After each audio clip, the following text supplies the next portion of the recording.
What is up, everybody? Matt Moda here to talk to you about the Eagles versus Bucs game on Sunday. It's 3-0 versus 3-0. Pretty good game that we have in store for Sunday for the Eagles. Going to be played in Tampa Bay in the heat in Florida, which the Eagles are talking about all week, even changing their travel schedule to get used to the heat. I don't think one day is really going to fix that, but that's a separate conversation. I'm going to have an official play to lock in for this game, and I'm going to give you one lean as well. We're still waiting on odds for a couple players on the Bucs side just because of injury news. So keep a lookout for that. But I do have an official play to lock in. Before we get into that, we should do a recap from last week, which was a pretty good week overall. We easily cashed out Puka Nacua receptions and A.J. Brown receiving yards. Unfortunately, we were so close to sweeping the slate. We did not get the Rams plus 3.5.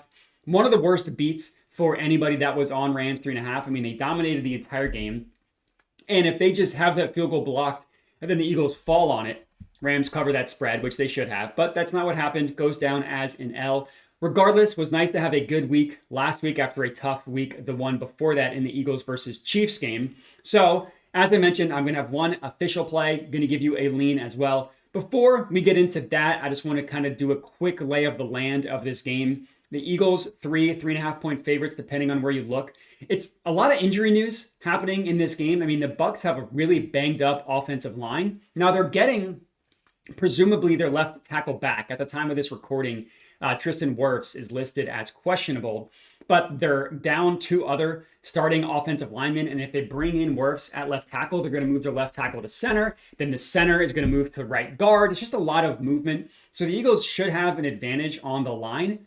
But the Eagles' best edge defender, Nolan Smith, was just put on IR with a strained tricep. He's going to be out for at least a month, probably more than that. So it's banged up on the offensive line.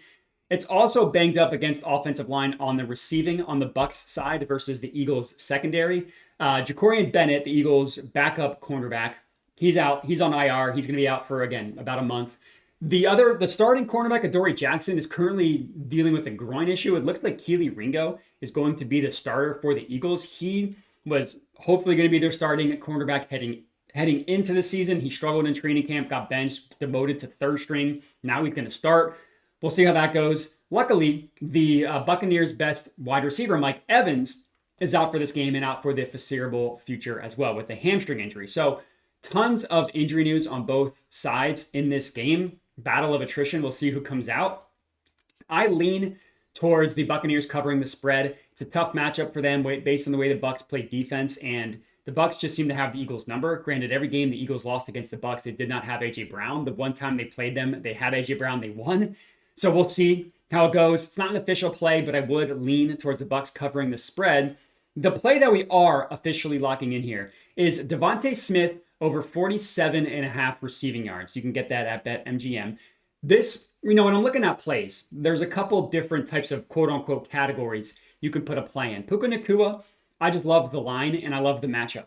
A.J. Brown was a great fade of recent results. This play backing Devonta Smith, this is really just backing a line that is simply too low. That's really what I'm categorizing it as, a line that is simply too low. Devonta Smith, without A.J. Brown, has hit this at like a 75% rate over his last 30 or so games.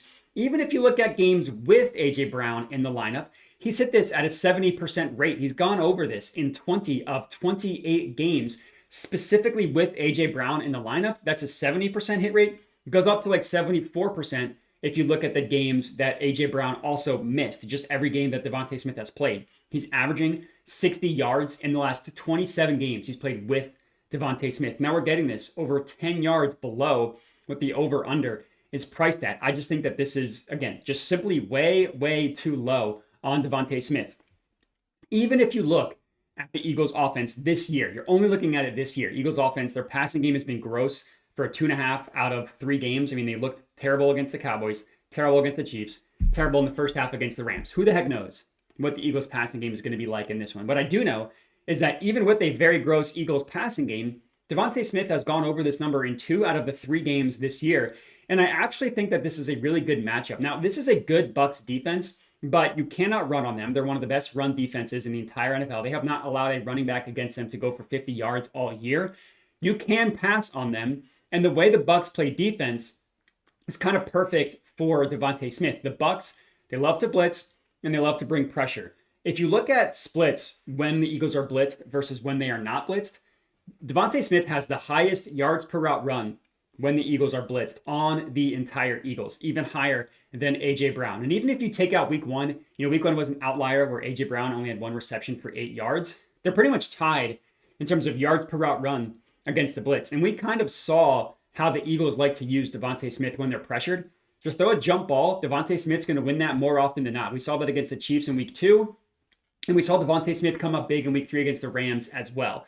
And another advantage in favor of Devonta Smith is he's predominantly the Eagles slot receiver. He runs the most routes in the slot on the Eagles. The Bucs give up the 6th highest target share to the slot position in the entire NFL. So I really think that this is a good look for Devonta Smith. I love getting it at such a low price that we're getting. So that's our one and only official play. In terms of the lean that I talked about, I really like Sterling Shepard receiving props in this game. Now, there are no odds out, so I really can't tell you whether it's going to be a play or not, but I'm going to look at that when odds are released. I think because of the injury news, I didn't mention this, but the Bucs might be getting Chris Godwin back. They're still going to be out Mike Evans, and I don't really trust that Chris Godwin is going to be that effective in his first game back after a pretty gnarly injury. And I think Bucca is going to have a pretty high over-under, both in receiving yards and receptions, and I think that makes Sterling Shepard a little bit undervalued. So we'll have to check out and see what the odds look like when they're posted, but I do like the look on Sterling Shepard. But that's all we got. So appreciate everybody for watching. Make sure to like the video, comment, subscribe, all that good stuff, and have a good one. Must be 21 or older in participating states. Gambling problem? Call 1-800-GAMBLER. See terms and conditions in the description of the video.